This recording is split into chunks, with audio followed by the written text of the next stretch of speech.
Hello, yes, the great and glorious Nick Dutch here yet again, giving you more wisdom from the tarot. And today we got some very interesting symbols. We've got the Star card, sometimes known as the Wish card, but there's something very peculiar about this that I want you to note.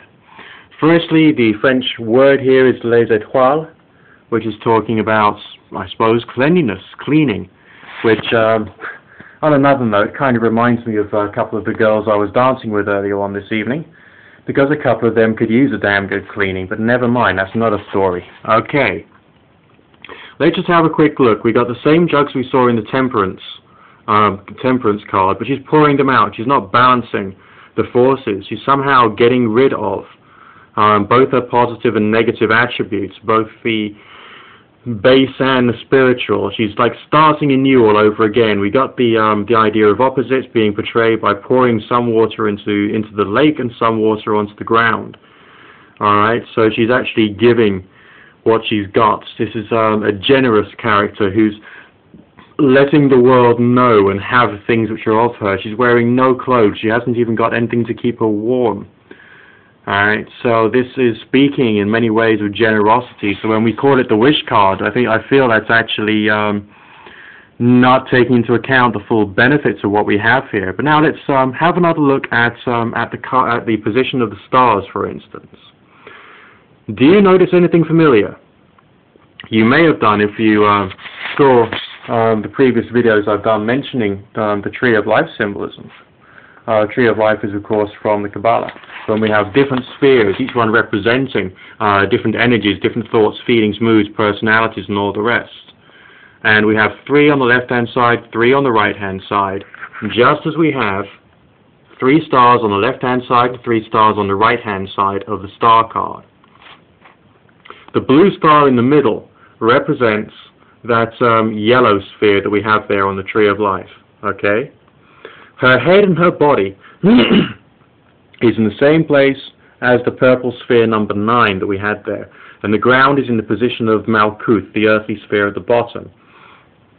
So this is a representation of the Tree of Life yet again, in a more pictorial manner. It's peculiar, therefore, that when we would expect there to be a star representing Kether, the brilliant white sphere at the top, we have one which is between the top four spheres, the top 4 stars. And that's representing a sphere of the Tree of Life which is not always mentioned. It's called Darth, which is the origin of all things, like kind of like a no man's land from which everything springs. The thing which came before the Big Bang, no matter what that might be, for instance. It's extolling the virtues of things that we don't know about and things we don't understand.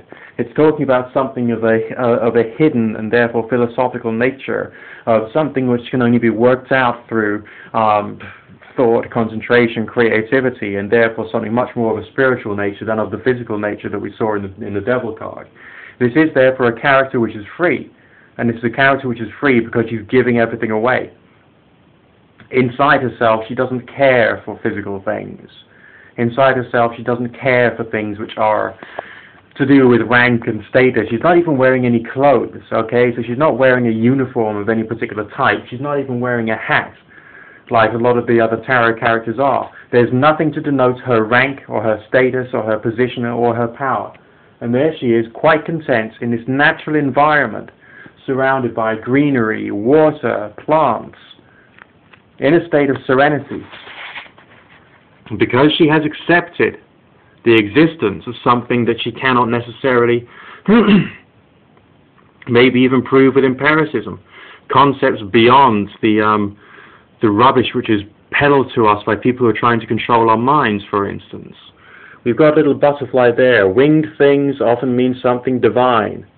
So it's a divine state that she's in. And to be divine, you have to be solitary, like this character is. You've got to have, at least inside yourself, have got rid of the rank and status. Obviously, you know, in the modern world today, we still have to work, we still have to eat, we still have to pay taxes. We still have to do an awful lot of Malkuthian things. But this character is free. Inside herself, she has got herself spiritually, psychologically, ideologically, and intellectually free to be able to contemplate ideas that are above and beyond that which she would otherwise be able to understand, or that which the society around her can understand. There's no one jeering at her. She can take it. This is, an amazing symbol, talking about a state of being that we can experience occasionally in our lives, but not all the time. Despite the fact we want to, we might go to churches, go to synagogues, go to temples to try and contact something which is a concept beyond the normal understanding. We may go for a walk in the woods to try and feel free, but even the woods are still owned by somebody or as a governmental organization.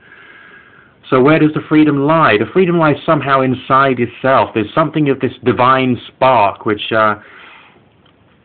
this card is representing, which is somehow deep down inside yourself, and it's a completely equal opportunities idea. There's anybody of any rank or status can have this, because if you take off all your clothes, you all look more or less the same, okay? So that's another meaning that we've got here in the star card. So it's wistful. Maybe it's even the pleasure of giving to charity, if you could actually survive, if you could properly survive without necessarily having to have your mobile phone, your TV, and all these other things that are, you have to own.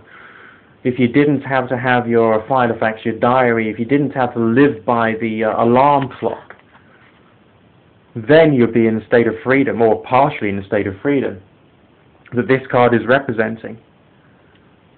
Again, very powerful, but incredibly serene, and you still got the same kind of serene facial expression that we saw on the Strength card. So this is pure and perfect tranquility it's talking about. And something which you already have inside you. Just you need to find a way of tapping into it somehow. Nice, man. Beautiful.